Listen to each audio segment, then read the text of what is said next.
அப்படி எப்படி தமிழை அழிக்க முற்படுகிறார்கள்? மும்மொழி கொள்கை, அது மாறுவேடம் அணிந்த இந்தி திணிப்பு, அவ்வளவுதான். இந்தி திணிப்பை வெளிப்படையா சொல்லிக் கொண்டிருந்தார்கள். இப்போது மூன்றாவது மொழி என்ற பெயர்ல அதை சொல்லிக் கொண்டிருக்கிறார். இப்ப இந்த மும்மொழி கொள்கை என்பதும் இந்தி திணிப்பு என்பதும் இன்று நேற்று தொடங்கியது அல்ல. இந்திய அரசமைப்பு சட்டத்தின் 17வது பகுதி 343வது உறுப்பு இந்தியை திணிப்பதற்கு சட்ட அடிப்படையில் வழிவகை செய்கிறது. இந்திய அரசமைப்பு என்பதே இந்தியை திணிப்பதற்கான அரசமைப்பு தான். இப்ப 2020 மோடி ஆட்சிக்கு வந்ததற்கு பிறகு ஒரு புதிய தேசிய கல்விக் கொள்கை வருது. இதுலயும் அந்த மும்மொழி திட்டம் இருக்கு. கூடுதலாக சமஸ்கிருதத்திற்கு அழுத்தம் கொடுக்கிறாங்க. இன்னும் பல வழிகளில் ஒவ்வொரு கட்டத்திலும் தேர்வுகள் வைப்பதன் மூலம் மாணவர்களை வடிகட்டுவது, மேற்கல்விக்கு வரவிடாமல் தடுப்பது. அதே போல விஸ்வகர்மா திட்டம் என்று சொல்லி ஒரு குலக்கல்வி முறையை நடைமுறைப்படுத்துவது. இது எல்லாமே அதுக்குள்ள இருக்கு. இதன் மூலம் அதிக மாணவர்கள் மேலே எழுந்து வராமல் தடுத்து அவர்களை வேறு திசையில் திருப்பி விடுவது இந்த முயற்சி கூட. அதன் ஒரு பகுதியாக இந்த மும்மொழி திட்டம் இருக்கு. ஆனா என்ன சொல்றாங்கன்னா, இந்திதான் படிக்க வேண்டும் என்று நாங்கள் சொல்லல.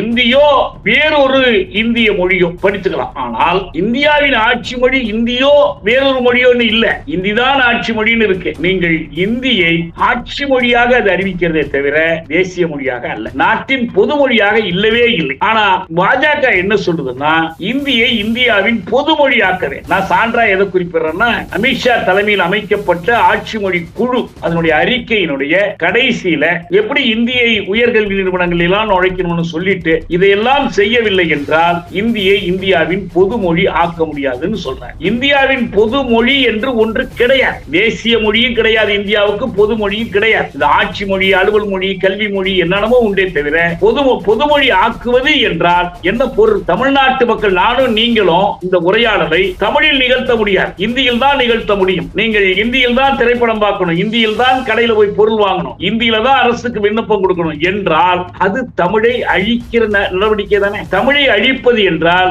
தமிழினத்தை அழிப்பது, தமிழினத்தினுடைய பண்பாட்டை அழிப்பது. இந்த இனவழிப்பு கொள்கை தான் இந்திய அரசினுடைய கொள்கை.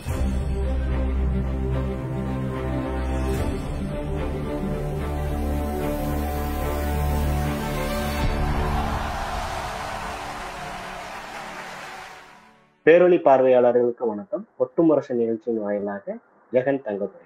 இன்னைக்கு நாம சந்திக்க போறது மார்க்சிய அறிஞர், தமிழ் தேசிய அரசியல் மற்றும் செயல்பாட்டாளர் தோழர் தியாகு அவர்கள். தோழர் வணக்கம். வணக்கங்க.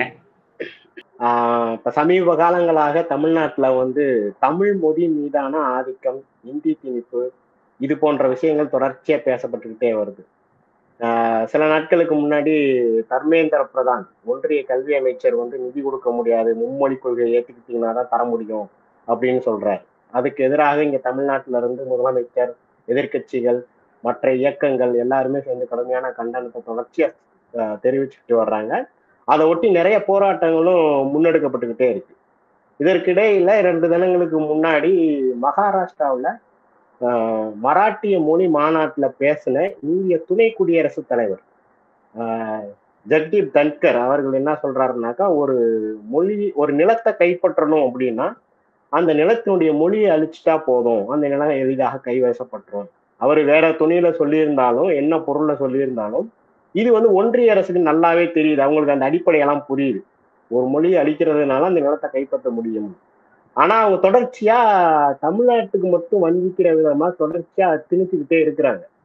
அப்போ அவங்களுடைய குறிக்கோள் ஒரு நிலத்தை அபகரிக்கணும், அந்த நிலத்தை அழிக்கணும், அந்த இனத்துக்கு மீதான ஒடுக்குமுறை ஏவணுன்ற துணியிலேயே செயல்பட்டு வர்றதை நீங்க எப்படி பாக்குறீங்க?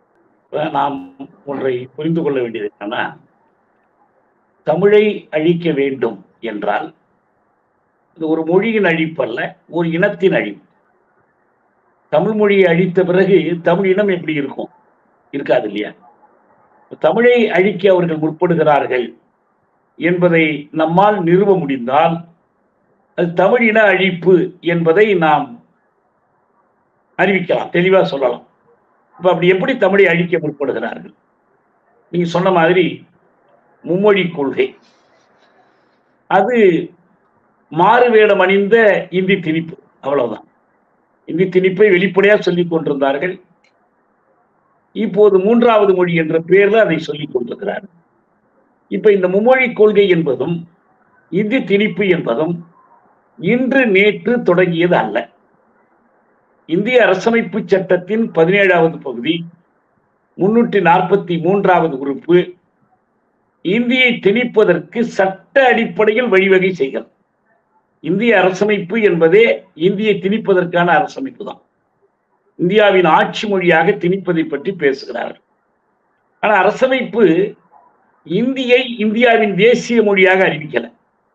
இந்தியாவுக்கென்று ஒரு தேசிய மொழி கிடையாது. ஆனால் நடைமுறையில் இந்தி தேசிய மொழி என்பதை போலத்தான் எல்லா அரசாங்க வேலைகளும் எல்லா அரசினுடைய திட்டங்களும் நடத்தப்படுகின்றன. இந்தி உயர்நீதிமன்ற உச்ச நீதிமன்ற மொழியாக ஆங்கிலம், இந்தியை வளப்படுத்துவதற்கு சமஸ்கிருதம் வடமொழி. இந்த 3 வகை திணிப்புகளையும் இந்திய அரசமைப்பு அதிகாரபூர்வமாக கொண்டிருக்கிறது. இப்ப இது இந்தியா தனக்கான அரசமைப்பை இயற்றி அறிவிப்பதற்கு முன்பே, அதாவது 1950 ஜனவரி 26க்கு முன்பே இந்த திட்டத்தை அவர்கள் நடைமுறைப்படுத்துகிறார்கள். 1948 பல்கலைக்கழக ஆணையம் மும்மொழி திட்டம் என்று கூறியது. இந்தி பேசாத பகுதிகளில் இந்தி, தமிழ் தாய்மொழி, ஆங்கிலம், கூடுதலாக இந்தி. இதான் அந்த திட்டத்தினுடைய பொருள். என்ன காரணம்? 3 மொழிகள்னா 3 மொழிகள் ஆட்சி மொழிகளா இருக்கிறதுக்கு இல்லை, 3 மொழிகள் நீதிமொழிகள் ஆவதற்கு இல்லை, 3 மொழிகள் கற்றுக்கொள்ள வேண்டும் என்று அதுக்கு பொருள். ஏன் கற்றுக்கொள்ள வேண்டும்? தாய்மொழி கற்றுக்கொள்வது இயல்பானது. கூடுதலாக ஒரு அயல் மொழி என்றால் ஆங்கிலம் இருக்கு. ஏன் அப்ப இந்தியை சொல்ல வேண்டி வருது? அதுக்கான காரணத்தை அந்த ஆணையமே சொல்லுது. வெகு விரைவில் இந்தியாவினுடைய ஆட்சி மொழி என்ற இடத்தில் ஃபெடரல் லாங்குவேஜ் என்று அவங்க அன்னைக்கு பயன்படுத்தின சொல், ஆங்கிலத்தின் இடத்திற்கு இந்தி வர வேண்டும். ஆனா இந்தி அந்த அளவுக்கு வளமான மொழியாக, ஒரு கல்வி மொழியாவதற்கும் ஆட்சி மொழியாவதற்கும் உரிய இலக்கண இலக்கிய வலிமை கொண்டதாக இல்லை என்பதை அவங்க ஏற்றுக்கொள்றாங்க. அதனாலதான் அரசமைப்பு சட்டத்திலேயே 15 ஆண்டு கழித்துதான் இந்திய ஆட்சி மொழி ஆக்க சொல்றாங்க. 50ல சட்டம் இயற்றுறாங்க. நீங்க 65 தான் நாள் குறிக்கிறாங்க. 65 ஜனவரி 26 தான் இந்திய ஆட்சி மொழி ஆக்குவதற்கான நாள். அதனால்தான் அந்த நாளில் தமிழ்நாட்டில் போராட்டம் வெடித்தது. இந்திய ஆட்சி மொழி ஆவதற்கு எதிரான போராட்டம் அப்பதான் வெடிக்குது. ஏன்னா அந்த 15 ஆண்டுகளுக்குள் இந்தியை ஆட்சி மொழி என்ற தகுதி பெற செய்வதற்கான முயற்சி. இப்ப அதே போலதான் இவங்க இந்த மும்மொழி திட்டத்தை அதை ஒட்டித்தான் அறிவிக்கிறாங்க. அதாவது இந்தி ஒரு கல்விக்கு தேவையான மொழி, இந்தியில் இருக்கக்கூடிய அறிவெல்லாம் எல்லா மாணவர்களுக்கும் கிடைக்கணும் என்பதெல்லாம் காரணமா சொல்லல. ஆங்கிலத்தின் இடத்திற்கு இந்தியை நடுவண் ஆட்சி மொழியாக கொண்டு வர வேண்டும் என்பதைத்தான் கல்வி தொடர்பான ஆணையமே ஒரு முடிவாக சொல்லுது. பிறகு 64, 66 காலத்தில் இந்த மும்மொழி கொள்கைக்கான தீர்மானங்களை எல்லாம் இயற்றினாங்க. 65ல இந்தி அதிகாரபூர்வமான ஆட்சி மொழியாக மாறிடுச்சு. 68ல இந்திரா காந்தி அம்மையார் இருக்கிற போது முதல்ல ஒரு தேசிய கல்விக் கொள்கை அறிவிக்கிறாங்க. அந்த தேசிய கல்விக் கொள்கை இந்த மும்மொழி திட்டத்தை வலியுறுத்தும். மீண்டும் 86ஆம் ஆண்டு ராஜீவ்காந்தி பிரதமராக இருக்கும்போது ஒரு தேசிய கல்விக் கொள்கை அறிவிக்கப்படும்.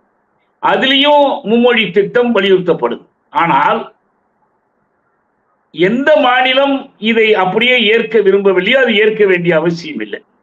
இப்ப தமிழ்நாடு தொடர்ந்து இருமொழி கொள்கை, அதாவது 2 மொழிகள் போதும், தமிழும் ஆங்கிலமும் போதும் என்ற கொள்கையை கடைபிடிச்சுட்டு வருது. எனவே இவர்கள் அதை நடைமுறைப்படுத்தலன்னு அது ஒரு பிரச்சனை இல்லை. இப்ப ராஜீவ்காந்தி நவோதயா கல்வி திட்டம்னு கொண்டு வந்தார். தமிழ்நாடு அரசு ஒத்துக்கொள்ளல, விட்டுட்டாங்க, முடிஞ்சு போயிடுச்சு உங்களுக்கு. ஏன்னா இந்திய அரசமைப்பினுடைய முதல் வடிவமாகி 1935ஆம் வருட அரசாங்க சட்டம், கவர்மெண்ட் ஆஃப் இந்தியா ஆக்ட், அந்த சட்டத்தில் கல்வி மாகாண அதிகாரத்தில் முழுமையாக ஒப்படைக்கப்படுது. மத்திய அரசுக்கோ வேறு யாருக்கோ அதில் பங்கு கிடையாது. ஏன்னா கல்வி என்பது அந்தந்த மொழி பேசும் மக்களுக்குரியது, பண்பாடு சார்ந்தது. இந்தியா பன்மை பண்பாடு உடையது என்றால், பன்மை மொழிகள் பேசக்கூடியது என்றால், கல்வி என்பதும் ஒரே கல்வியாக இருக்க முடியாது. இதை பன்மை கல்வி திட்டம் என்பதை அன்னைக்கு அங்கீகரிச்சாங்க பிரித்தானியர் ஆட்சி காலத்துல. பிறகு அரசமைப்பு சட்டம் எழுதும் போதும் அது மாநில அதிகாரத்துக்கு உட்பட்டதாக இருந்துச்சு. ஆனால் நெருக்கடி நிலை இருந்த போது, ஜனநாயக உரிமைகள் மறுக்கப்பட்டிருந்த ஒரு காலத்தில் 76ஆம் ஆண்டில் இந்திரா காந்தி அம்மையார் 42வது அரசமைப்பு சட்ட திருத்தம் கொண்டு வந்து கல்வியை ஒத்திசைவு பட்டியல் கன்கரண்ட் லிஸ்ட் எனப்படுகிற பொது பட்டியலுக்கு மாத்திட்டாங்க. ஆனா இப்பயும் அது எங்க இருக்கு? ஒத்திசைவு பட்டியல்ல தான் இருக்கு. இந்திய ஒன்றிய பட்டியலுக்கு மாற்றப்படல. அப்ப இந்த ஒத்திசைவு பட்டியல்ல இருக்கக்கூடிய ஒரு பொருள் குறித்து மாநில அரசும் சட்டம் இயற்றலாம், இந்திய அரசும் சட்டம் இயற்றலாம். மாநில அரசு இயற்றுகிற சட்டம் இந்திய அரசை கட்டுப்படுத்தாது, இந்திய அரசு இயற்றுகிற திட்டம் மாநில அரசை கட்டுப்படாது. ரெண்டு பேரும் இசைந்தால் மட்டும்தான் அது போன்ற சட்டங்களை செயல்படுத்த முடியும். ஆனா இப்ப என்ன பண்ணாங்க? ஒத்திசைவு பட்டியலில் இருப்பதை பயன்படுத்தி அவங்க தேசிய கல்விக் கொள்கை அறிவிக்கிறாங்க. இப்ப 2020 மோடி ஆட்சிக்கு வந்ததற்கு பிறகு ஒரு புதிய தேசிய கல்விக் கொள்கை வருது. இதுலயும் அந்த மும்மொழி திட்டம் இருக்கு. கூடுதலாக சமஸ்கிருதத்திற்கு அழுத்தம் கொடுக்கிறாங்க. இன்னும் பல வழிகளில் ஒவ்வொரு கட்டத்திலும் தேர்வுகள் வைப்பதன் மூலம் மாணவர்களை வடிகட்டுவது, மேற்கல்விக்கு வரவிடாமல் தடுப்பது. அதே போல விஸ்வகர்மா திட்டம் என்று சொல்லி ஒரு குலக்கல்வி முறையை நடைமுறைப்படுத்துவது, இது எல்லாமே அதுக்குள்ள இருக்கு. இதன் மூலம் அதிக மாணவர்கள் மேலே எழுந்து வராமல் தடுத்து அவர்களை வேறு திசையில் திருப்பி விடுவது இந்த முயற்சி பூரா இருக்கு. அதன் ஒரு பகுதியாக இந்த மும்மொழி திட்டம் இருக்கு. ஆனா என்ன சொல்றாங்கன்னா, இந்திதான் படிக்க வேண்டும் என்று நாங்கள் சொல்லல, இந்தியோ வேறொரு இந்திய மொழியோ படித்துக்கலாம். ஆனால் இந்தியாவின் ஆட்சி மொழி இந்தியோ வேறொரு மொழியோன்னு இல்லை, இந்திதான் ஆட்சி மொழின்னு இருக்கு. 22 மொழிகள் பட்டியலில் இருந்தாலும் இந்த 22 மொழிகளுக்கும் இடையில் நிகர்மை அல்லது சமத்துவம் இல்லை, எல்லா மொழிகளுக்கும் உரிமை இல்லை. அப்படி இல்லாத போது ஒரு மாணவனிடம், தமிழ் மாணவனிடம் உனக்கு இந்தி வேண்டுமா தெலுங்கு வேண்டுமா என்று கேட்டால் அவன் இயல்பாவே இந்தியை தான் தேர்ந்தெடுப்பான். ரீதியாகவும் அனைத்து பள்ளிகள்லையும் இந்திக்கான வாய்ப்புகளை தான் சுலபமாக. ரெண்டாவது இன்னைக்கு உடனடியா இந்த மொழிகள்ல எதை கற்றுக் கொடுக்கறதுக்கான வசதி இருக்குதுன்னா இந்தியில ஆசிரியர் நியமிக்க முடியும்.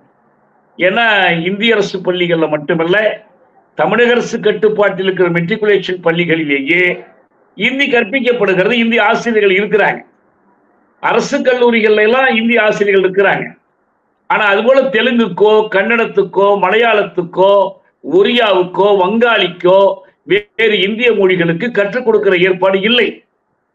இயல்பாகவே ஒரு இந்தி என்பது இந்தியாவின் தேசிய மொழி என்ற ஒரு பொய் பெருமிதம் கட்டமைக்கப்படுகிறது.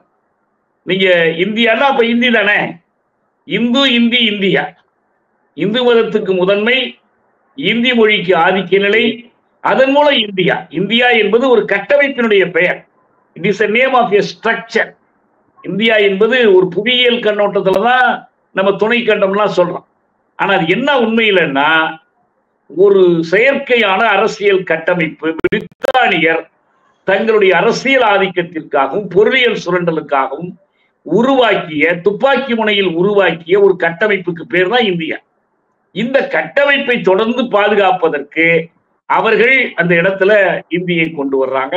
அதுதான் அந்த மும்மொழி கொள்கையுடைய உண்மையான திட்டம்.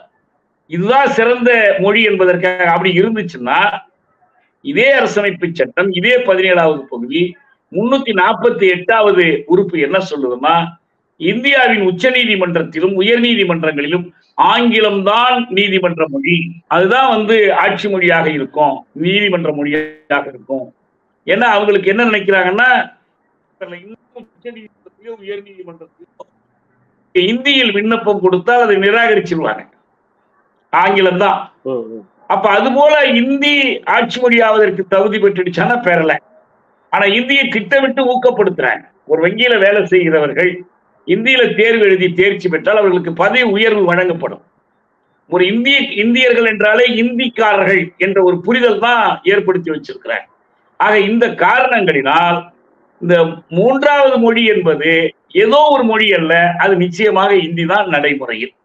இதை நல்லா புரிந்து கொள்ளணும். தாய்மொழி கல்வி மொழியாகணும், தாய்மொழி பயிற்று மொழியாகணும், இதெல்லாம் கல்விக் கொள்கையில் இருக்குன்னு சொல்றாங்க. சர்க்கரை என்று எழுதி பார்த்து அதை நக்கினால் இனிக்காது. ஏன்னா இது வெறும் எழுத்து. அந்த எழுத்து என்ன சொல்லுது? தாய்மொழிதான் ஏற்றது, குறிப்பாக 5ஆம் வகுப்பு வரைக்கும் அப்படின்னு சொல்லிட்டு வேறெவர் பாசிபிள் என்றுதான் தேசிய கல்விக் கொள்கை. முடிந்த இடங்களில் எல்லாம் தாய்மொழி கல்வி வேணுங்கிறாங்க. எது முடிந்த இடம்? தமிழக அரசு செயல்படுத்தலன்னு வச்சுப்போம். இந்திய அரசு என்ன பண்ணலாம்? அவங்க கட்டுப்பாட்டிலேயே கல்வித்துறை இருக்கு, கேந்திரிய வித்யாலயங்கள் இருக்கு, சிபிஎஸ்இ பள்ளிக்கூடங்கள் இருக்கு.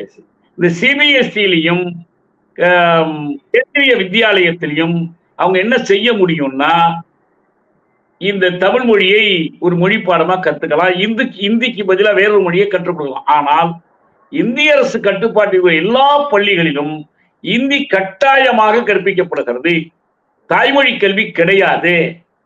அங்கங்க ஒண்ணு ஆங்கில வழியோ இல்லது ஹிந்தி வழியோ தான் இருக்கு. இதை உதாரணமா செஞ்சு காட்டலாமே, அவங்க செஞ்சு காட்டல. அதனால உண்மையான நோக்கம் மும்மொழி என்ற பெயரில் இந்தியை திணிப்பதுதான், இந்திய ஆதிக்கத்தை நிறுவுவதுதான். அதனாலதான் தமிழகம் அதை எதிர்க்கிறது, தமிழக மக்கள் அனைவரும் அதை எதிர்க்கிறாங்க. இது மக்களுக்கு பயன்படக்கூடியதல்ல. மூன்றாவது மொழி என்பது ஒரு நன்மைதானேங்கிறாங்க. இல்ல, அது சுமை. எப்ப தேவையில்லாத ஒரு மொழியை கற்கும்படி நீங்கள் கட்டாயப்படுத்துறீங்களோ, அதை பெற்றோர் செஞ்சாலும் சரி, கல்வி நிறுவனங்கள் செஞ்சாலும் சரி, அரசு செய்தாலும் சரி, அது கூடுதல் சுவை ஏற்றுதல் தானே தவிர கூடுதல் பயனளித்தல் அல்ல. இப்போ ஒத்திசைவு பட்டியல்ல தானே இருக்குது. கல்வி தொடர்பான விஷயங்கள் ஒத்திசைவு பட்டியல்ல தான் இருக்கு. மாநிலங்களுடைய கன்சர்ன் இல்லாம நீங்க எதையும் செயல்படுத்திட முடியாது. அப்படி இருக்கிறப்போ இது ஒன்றும் சட்டமாக ஆக்கப்படலை. அப்படி இருக்கிற ஒரு சூழ்நிலையில ஒன்றிய கல்வி மந்திரி என்ன சொல்றாரு, நாங்க நிதியை விடுவிக்கணும்னாக்கா நீ கையெழுத்து போட்டே ஆகணும், ஒரு நிபந்தனை விதிக்கிறேன், கையெழுத்து போட்டாதான் நிதி கொடுக்க முடியும் அப்படின்னு. அதற்கு எதிர்வினையாக ஆற்றும் பொழுது தமிழ்நாட்டினுடைய முதலமைச்சர் என்ன சொல்றாருன்னா, நாங்க வரிக்கு கொடுக்க மாட்டோம்னு சொல்றதுக்கு எவ்வளவு நேரம் ஆயிரும், கூட்டாட்சி தத்துவத்தை காப்பாத்துறதுனாலதான் நாங்க அதை அமைதியா கடந்து போறோம். இந்த மாதிரியான சட்ட சிக்கல்கள் சாத்தியமா? ஒரு முதலமைச்சர் அவரு வரி கொடுக்க முடியாதுன்னு சொல்ற அந்த சொல்லாடல் இருக்கு இல்லையா, அது எந்த மாதிரியான விளைவுகளை மக்கள் மத்தியில பிரதிபலிக்கும்? நீங்கள் திணித்தால் நாங்கள் எதிர்ப்போம், நீங்கள் எங்களுக்குரிய பங்கை கொடுக்க மறுத்தால் நாங்கள் உங்களுக்கு கொடுக்க வேண்டியதை கொடுக்க மாட்டோம் என்று சொல்வது ஒரு எதிர்ப்பு குரல், கலக குரல். மக்களுக்கு விழிப்பூட்டுவதற்கு அது பயன்படும். ஆனால் நடைமுறையில் நாம் என்ன புரிந்து கொள்ளணும்னா, ஒத்திசைவு பட்டியலில் இருந்தாலும் மாநில பட்டியலில் இருந்தாலும் கூட அதுவும் இந்திய அரசினுடைய கட்டுப்பாட்டுக்குள்ள போயிடுது. ஏன்? மாநில பட்டியலில் இருக்கக்கூடிய ஒரு பொருள் குறித்து நீங்கள் சட்டம் இயற்றினால் அதுக்கு ஆளுநர் ஒப்புதல் அல்லது குடியரசுத் தலைவர் ஒப்புதல் இல்லாமல் நடைமுறைப்படுத்த முடியாது. இப்ப நீங்க வேளாண் துறை இருக்கு, விவசாயம் இருக்கு, அரசமைப்பு சட்டத்துல அது மாநில பட்டியலில் தான் இருக்கு. ஆனா இந்திய அரசு 3 வேளாண் சட்டங்கள் கொண்டு வந்தாங்கல்ல, 2 சட்டங்களும் ஒரு சட்ட திருத்தம் கொண்டு வந்து நடைமுறைப்படுத்துறாங்க. அது அவங்க அதிகாரத்துக்கே உட்பட்டது அல்ல, அவங்க அதிகார வரம்பை மீறித்தான் செயல்படுத்தினாங்க, ஒண்ணும் செய்ய முடியல, போராடித்தான் அதுக்கு தீர்வு காண முடிஞ்சு. இங்கேயும் அப்படிதான். நீங்கள் நீட்டுக்கு எதிராக ஒரு சட்டம் இயற்றுறீங்க, அந்த சட்டத்தை மேல அனுப்பாமல் கிடப்பில் போட்டு வைக்கிறாரு, அப்புறம் மேல அனுப்பினாலும் அவங்க மறுத்து திருப்பி அனுப்புறாங்க. நீங்க சட்டமன்றத்தில் ஒருமனதாகவோ பெரும்பான்மையோட இயற்றிய ஒரு சட்ட முன்வடிவு சட்டமாக விடாமல் தடுக்கப்படுகிறது. நீங்கள் மாநில சுயாட்சி ஏன் என்று முரசொலி மாறன் எழுதிய ஒரு தெளிவான ஒரு புத்தகம் இருக்கு. நம்ம கூச ஆனந்தன் ஒரு புத்தகம் எழுதியிருக்கார். இந்த புத்தகங்கள்ல பூரா என்ன நிரூபிக்கிறாங்கன்னா, இந்த மாநில பட்டியல், ஒத்திசைவு பட்டியல் என்பது எல்லாமே மாயை. ஏன்னா இந்த அதிகாரங்களை நடைமுறைப்படுத்த விடாமல் ஆளுநர் அதிகாரம், குடியரசுத் தலைவர் அதிகாரத்தின் மூலம் இந்திய அரசு தடுத்து கொண்டிருக்கிறது. நீங்கள் அந்த நந்தியை விலகச் செய்ய முடியாது. அவங்க நீங்க ஒரு சட்டம் இயற்றினாலும் இந்திய அரசு ஒப்புக்கொண்டால் மட்டும்தான் அது நடைமுறைக்கு வரும், ஒப்புக்கொள்ளனா அது நடைமுறைக்கு வர. ஆனால் இந்திய அரசு இயற்றுகிற சட்டத்தை நீங்கள் ஒப்புக்கொண்டாலும் ஒப்புக்கொள்ளாவிட்டாலும் அவங்க நடைமுறைப்படுத்துவார்கள். இதுக்கு என்ன தீர்வு? திராவிட முன்னேற்ற கழகத்தினுடைய குறிக்கோள் என்ன? மாநில சுயாட்சி. இன்னைக்கு அது இல்லைங்கிறதுனால குறிக்கோளா இருக்கு. அதுக்காக தானே ராஜமன்னார் குழு அறிக்கை, அதற்காக தானே சட்டமன்றத்தில் தீர்மானம். அப்ப மத்தியில் கூட்டாட்சி, மாநிலங்களில் சுயாட்சி என்ற முழக்கத்துக்கு இதான அடிப்படை. இப்ப கடைசியாக திராவிட முன்னேற்ற கழகத்தினுடைய 75ஆம் ஆண்டு நிறைவு விழாவில் ஸ்டாலின் அவர்கள், முதல்வர் ஸ்டாலின் திமுக தலைவர் என்ற முறையில் பேசும்போது என்ன சொன்னாரு? இன்னும் 25 ஆண்டுகளில் திமுக 100வது ஆண்டு கொண்டாடுகிற போது நாம் மாநில சுயாட்சியை அடைவோம். எப்படி? இந்திய அரசமைப்பு சட்டத்தில் திருத்தங்கள் செய்து நாம் மாநில சுயாட்சி அடைவோங்கிறார். அப்ப என்ன அர்த்தம்? இந்த அரசமைப்பு சட்டம் எவ்வளவுதான் சொல்லளவில் பேசினாலும், இந்த அரசமைப்பு சட்டம் ஒரு கூட்டாட்சி அரசமைப்பு என்று நீதிமன்றங்களே புரிந்து கொண்டாலும், 73ஆம் ஆண்டில் ஒரு வழக்கு வந்துச்சு. அந்த வழக்கில் அவங்க என்ன சொன்னாங்க? இந்திய அரசமைப்பு என்பதுல சில விதிகளை திருத்த முடியாது. கேசவானந்த பாரதி வழக்குன்னு பேர். 13 நீதிபதிகள் கொண்ட ஒரு ஆய்வு வழங்கிய தீர்ப்பு. கேசவானந்த பாரதி வழக்குல நீங்க திருத்தர அதிகாரம் இருக்குங்கிறதுக்காக ஜனநாயகத்தையோ மதச்சார்பின்மையையோ அல்லது கூட்டாட்சியையோ ஒழிக்க முடியாதுன்னு சொன்னாங்க. இந்திய அரசமைப்பு அறிவிக்கப்படாத ஒரு கூட்டாட்சின்னு சொல்றாங்க. ஸ்டாலின் இதை மதிக்க தயாராக இருக்கிறார். அதனால கூட்டாட்சிங்கிறதுனால நாங்க வரி கொடுக்கிறோங்கிறார். ஆனா ஒரு கையால் ஓசை எழுப்ப முடியாது, 2 கையும் தட்டினால்தான் ஓசை எழுப்ப முடியும். உறவுக்கு கை கொடுக்கிறார் ஸ்டாலின். ஆனால் உறவுக்கு கை கொடுக்க இந்திய அரசு மறுக்கிற. இந்த கையை கொண்டு எங்க கொடுக்கறது? அடுத்ததுக்கு போயிடணும். அப்ப உறவுக்கு கை கொடுத்தது ஏற்றுக்கொள்ளலன்னா உரிமைக்கு குரல் கொடுப்போம். இந்த உரிமைக்கு குரல் கொடுப்பதற்கான ஒரு அடிப்படை தான் நாங்க வரி கொடுக்காட்டி நீங்க என்ன பண்ணிடுவீங்கிற கேள்வியும். உண்மையிலேயே அந்த நடைமுறைக்காக மக்களை திரட்டி நாம் சிந்திப்பதுதான் இதற்கான விடை. மற்றபடி சட்டத்தின் இப்போது இருக்கிற சட்டங்கள் நடைமுறையில் நம்முடைய தன்னதிகாரத்தை, தன்னுரிமையை, தன்னாட்சியை மறுக்கக்கூடிய அரசமைப்பு சட்டம் தான் இது என்பதை நாம் புரிந்து கொள்ளணும். இப்ப வந்து நம்ம என்னதான் சட்டம் போட்டாலும் இங்க ஒரு ஆளுநரை வைத்து கொண்டு அவர்கள் எல்லாத்தையும் தடுத்துக்கிட்டு இருக்கிறாங்க. இதற்கு எதிராக கூட இப்போ ஒரு வழக்கு போட்டிருக்கிறாங்க தமிழ்நாடு அரசு, ஆளுநருடைய அதிகார வரம்புக்கு எதிர்த்து. ஆனா ஆளுநர் வந்து என்ன பதில் மனு தாக்கல் செய்யறாருனாக்கா, ஒரு அமைச்சரவையினுடைய எல்லா விஷயங்களையும் ஆளுநர் வந்து ஒத்துக்கொண்டு போகணுன்ற எந்த அவசியமும் இல்லை. இதை வேணும்னா நீதிமன்றம் விசாரிக்கிறப்ப வேற ஒரு அரசியல் அமர்வுக்கு இதை மாத்துங்க அப்படின்னு சொல்லி பதில் மனு தாக்கப்படுறாரு. இல்லாத ஆளுநருக்கு அந்த அதிகாரம் இல்லைன்னு நம்ம சொன்னாலும் உச்ச நீதிமன்றத்துல என் மீதான இந்த வழக்கை வந்து நீங்க அரசியல் அமைப்புக்கு வந்து நீங்க மாத்துங்க அப்படிங்கிற. இதுக்கு எதிராக தமிழ்நாடு அரசு வந்து பதில் மனு தாக்கல் செய்யறப்போ ஏற்கனவே நிலுவையில் இருக்கக்கூடிய 10க்கும் மேற்பட்ட தீர்மானங்களை ஒன்றும் கையெழுத்து போடாம வச்சிருக்கிறாரு. உச்ச நீதிமன்றம் தனக்கான அதிகாரத்தை பயன்படுத்தி அதை வந்து ஒப்புக்கொண்டதாக நீங்களே உத்தரவு போட்டுருங்க அப்படின்னும் தமிழ்நாடு அரசு வாதம் வச்சிருக்கிறாங்க. இப்ப உச்ச நீதிமன்றம் நினைச்சா ஆளுநரினுடைய அதிகாரத்தை மட்டுப்படுத்த முடியுமா? அதாவது அவங்க உச்ச நீதிமன்றம் நினைத்தால் அப்படின்னு நீங்க சொல்றீங்க, விரும்பினால் என்று சொல்றீங்க. அவங்க விரும்பணும், நினைத்தால். அதுவும் எப்படி? இயல்பான சட்ட நடைமுறையின்படி உயர் நீதிமன்றமோ உச்ச நீதிமன்றமோ ஆளுநரின் செயல்பாடுகளில் குறுக்கிட மாட்டார்கள். ஏன்னா அவங்க வந்து சாவரின் பவர்ஸ், இறைமையுள்ள அதிகார பீடங்களாக அதை மதிக்கிறாங்க.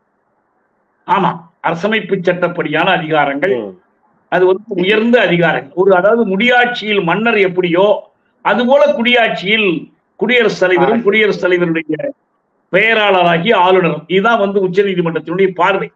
அவங்க கண்டிப்பாங்க, சுட்டி காட்டுவாங்க, இது தப்புன்னு சொல்லுவாங்க.